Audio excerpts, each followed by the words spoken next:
Pegiat anti korupsi Herdiansyah Hamzah menilai rencana kenaikan gaji kepala daerah di tengah maraknya korupsi tidak masuk akal. Menurut Herdiansyah, solusi mengurangi perilaku korupsi bukanlah menaikkan gaji mereka, melainkan memperbaiki mekanisme dalam tubuh partai politik.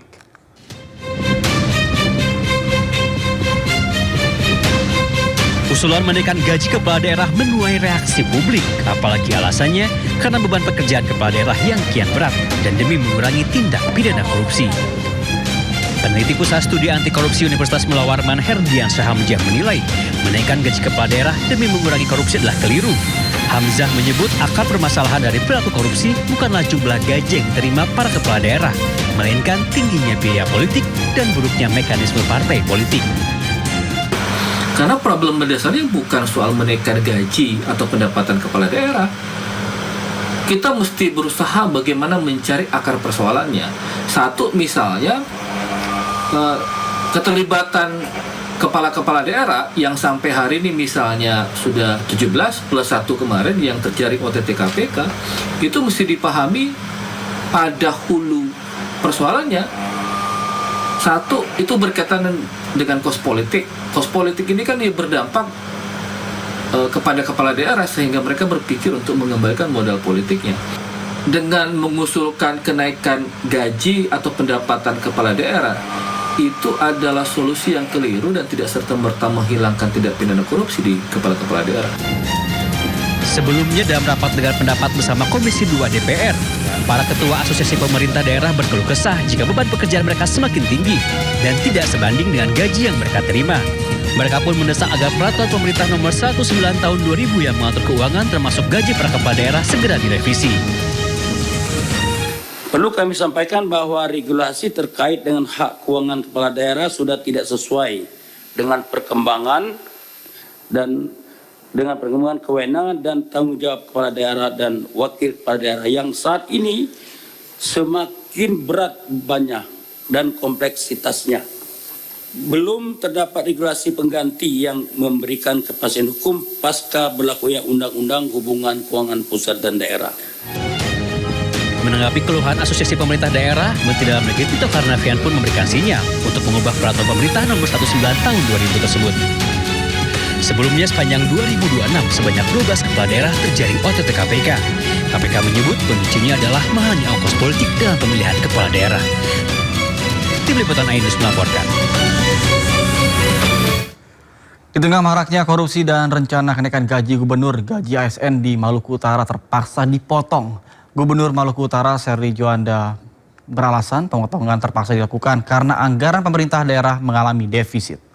Secara pribadi dan mewakili Pemprov Maluku Utara mengucapkan permintaan maaf mulai bulan Juli 2026 TPP untuk ASN level staff dan P3K akan dipotong 10%. Pemerintah Provinsi Maluku Utara resmi mengambil langkah efisiensi dengan memangkas tambahan penghasilan pegawai ASN.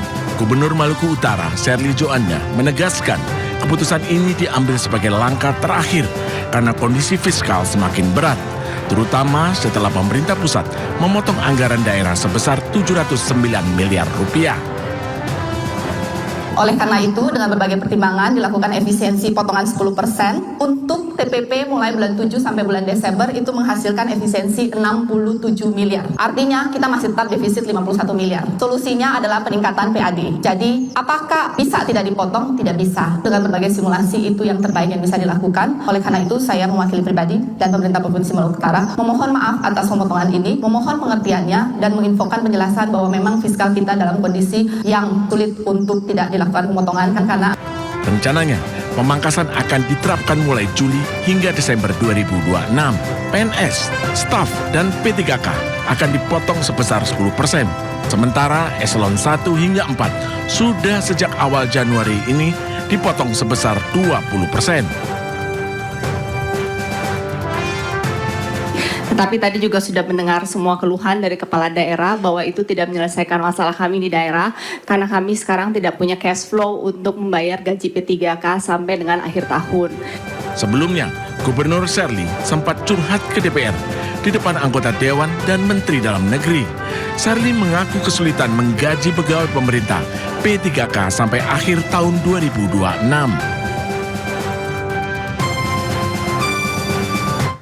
Pemirsa, Kepala Badan Gizi Nasional Sudaryono menyambangi langsung para korban dugaan keracunan MBG di sejumlah rumah sakit di Semarang. Total terdapat 707 korban usai mengkonsumsi MBG pada Jumat kemarin.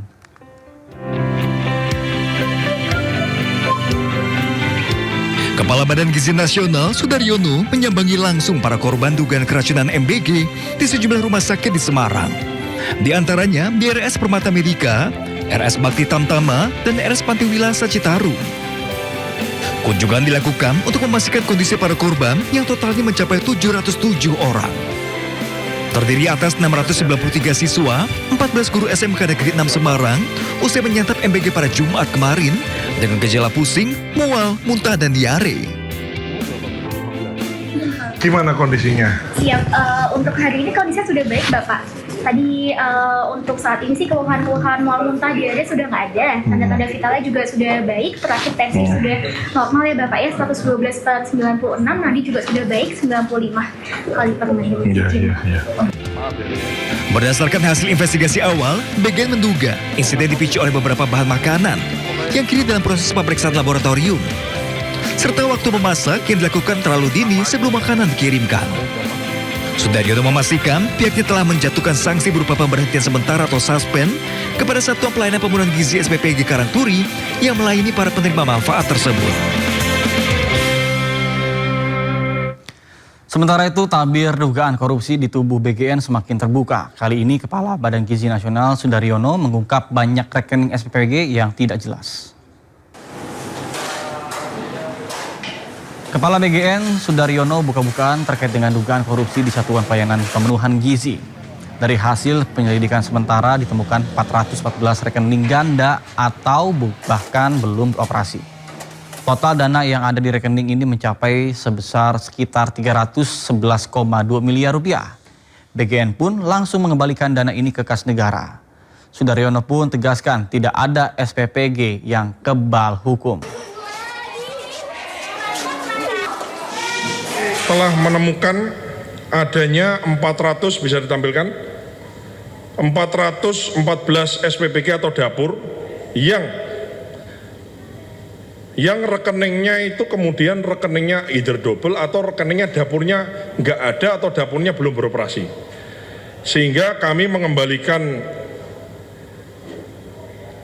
uang negara, uang rakyat sebanyak 311.246.295.184 rupiah. Pemirsa, Mahkamah Konstitusi memutuskan anggaran program MBG harus dipisahkan dari anggaran pendidikan. Kepala BGN tegaskan pelaksanaan program makan bergizi gratis tetap berjalan dan sumber anggaran diserahkan kepada pemerintah.